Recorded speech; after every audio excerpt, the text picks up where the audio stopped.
നമസ്കാരം കൂട്ടുകാരെ, ഈ വീഡിയോയിലൂടെ ഞാൻ കാണിക്കുന്നത് ബാക്ക്ഗ്രൗണ്ട് ബ്ലർ ചെയ്ത് നമ്മളുടെ സാധാ ഫോണിൽ, അതായത് ഒരു ക്യാമറയുള്ള ഫോൺ, പോർട്രേറ്റ് മോഡ് ഇല്ലാത്ത ഫോൺ, നമ്മളുടെ പഴയ ആൻഡ്രോയിഡ് ഫോൺ, ഇവയിലൊക്കെ എങ്ങനെ ബാക്ക്ഗ്രൗണ്ട് ബ്ലർ ചെയ്ത് ഫോട്ടോ എടുക്കാം എന്നാണ് ഞാൻ കാണിക്കുന്നത്.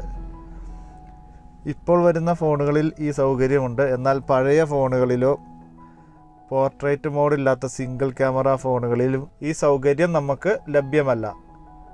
ഇത്തരം ഫോണുകളിൽ ഒരു ആപ്പിൻ്റെ സഹായത്തോടെ ബാക്ക്ഗ്രൗണ്ട് ബ്ലർ ചെയ്ത് പോർട്രേറ്റ് ഫോട്ടോ എടുക്കാവുന്നതാണ്. ഈ വീഡിയോ തുടർന്ന് കാണുക. ഇതെങ്ങനെയാണെന്ന് ഞാൻ കാണിച്ചു തരാം. ടെലിപോർട്ട് ബ്ലർ എന്ന ഈ ആപ്പാണ് ഇൻസ്റ്റാൾ ചെയ്യേണ്ടത്. ഈ ആപ്പ് ഇൻസ്റ്റാൾ ചെയ്ത് എങ്ങനെ ഉപയോഗിക്കണമെന്ന് കാണിച്ചു തരാം. പ്ലേ സ്റ്റോറിൽ ഈ ആപ്പ് ലഭ്യമാണ്. പ്ലേ സ്റ്റോറിൽ നിന്ന് ആപ്പ് ഡൗൺലോഡ് ചെയ്ത് ഇൻസ്റ്റാൾ ചെയ്യുക. ശേഷം ആപ്പ് ഓപ്പൺ ചെയ്യുക. ആപ്പ് ഓപ്പൺ ചെയ്താൽ ഫ്രണ്ട് ക്യാമറ വഴിയോ റിയർ ക്യാമറ വഴിയോ ഫോട്ടോ എടുക്കാം. ഞാൻ റിയർ ക്യാമറ വഴി ഫോട്ടോ എടുക്കുകയാണ്. ഇപ്പോൾ സ്ക്രീനിൽ എൻ്റെ പിക്ചർ കാണാം. ഞാൻ ക്യാമറ അമർത്തുകയാണ്. ക്യാമറ അമർത്തി കഴിയുമ്പോൾ കുറച്ച് താമസം വരും. സോഫ്റ്റ്വെയർ തന്നെ, ക്യാമറ ആപ്പ് തന്നെ നമ്മുടെ ഫോട്ടോ ബാക്ക്ഗ്രൗണ്ട് ബ്ലർ ചെയ്യുകയാണ്. ഫോക്കസ് ഏരിയ ഏതാണ്, ബാക്ക്ഗ്രൗണ്ട് ഏതാണ് എന്ന് മനസ്സിലാക്കി കുറച്ച് സമയമെടുത്താണ് ആപ്പ് ബ്ലർ ചെയ്യുന്നത്. ഫ്രീ ആപ്പ് കാരണം പരസ്യങ്ങൾ വരും. പരസ്യങ്ങൾ ക്ലോസ് ചെയ്യുക.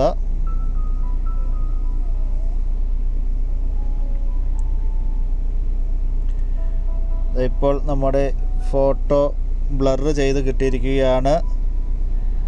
താഴെയുള്ള ബാറിൽ അഡ്ജസ്റ്റ് ചെയ്താൽ ബ്ലറിൻ്റെ ഡെൻസിറ്റി കൂട്ടുകയോ കുറയ്ക്കുകയോ ചെയ്യാം. ഏറ്റവും മിനിമം ഇട്ട് കഴിഞ്ഞാൽ ബ്ലർ ഇല്ലാതെ നോർമലായിട്ട് ക്യാമറയിൽ എടുക്കുന്നത് പോലെ നമുക്ക് കാണാൻ കഴിയും. പോയിൻ്റ് ഹൈയിലിട്ട് കഴിഞ്ഞാൽ മാക്സിമം ബ്ലർ കിട്ടുന്നതാണ്. ഇപ്പോൾ ഈ വീഡിയോ കണ്ടാൽ മനസ്സിലാകും ബാക്ക്ഗ്രൗണ്ടിൻ്റെ ബ്ലറിൻ്റെ തോത് മാറുന്നത്. ഫോണിൻ്റെ സ്ക്രീനിൽ തന്നെ ഈ പ്രോസസ്സ് റെക്കോർഡ് ചെയ്ത് കഴിഞ്ഞാൽ കുറച്ചുകൂടെ ക്ലാരിറ്റിയിൽ കാണാൻ കഴിയും. അതിന് ഞാൻ സ്ക്രീൻ റെക്കോർഡ് ഓൺ ചെയ്ത് കാണിച്ചു തരാം. ഓക്കെ, ഇപ്പോൾ കാണുന്നത് ഈ ഫോണിൽ തന്നെ സ്ക്രീൻ റെക്കോർഡറിൽ എടുത്തതാണ്. കണ്ടോ? അപ്പോൾ കുറച്ചുകൂടെ ക്ലിയർ ആയിട്ട് കാണാൻ പറ്റും.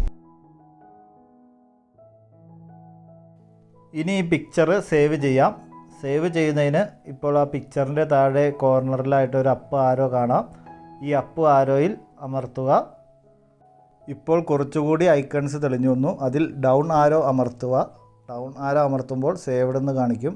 ഇത് ഗാലറിയിലേക്കാണ് സേവ് ആയിരിക്കുന്നത്. ഇനി ഗാലറിയിൽ പോയാൽ ഈ പിക്ചർ ഓപ്പൺ ചെയ്ത് നോക്കാം. ഇപ്പോൾ ഗാലറിയിൽ പിക്ചർ ഓപ്പൺ ചെയ്തു. സൂം ചെയ്ത് നോക്കാം. ബാക്ക്ഗ്രൗണ്ടൊക്കെ നന്നായി ബ്ലറായിട്ടുണ്ട്. അപ്പോൾ ഈ ആപ്പ് എല്ലാവർക്കും ഉപകാരപ്പെടുമെന്ന് ഞാൻ വിശ്വസിക്കുന്നു. ആപ്പിൻ്റെ ലിങ്ക് ഡിസ്ക്രിപ്ഷനിൽ ഇട്ടിട്ടുണ്ട്. വീഡിയോ ഇഷ്ടമായാൽ ലൈക്ക് ചെയ്യുക, ഷെയർ ചെയ്യുക, സബ്സ്ക്രൈബ് ചെയ്യുക. Thank you.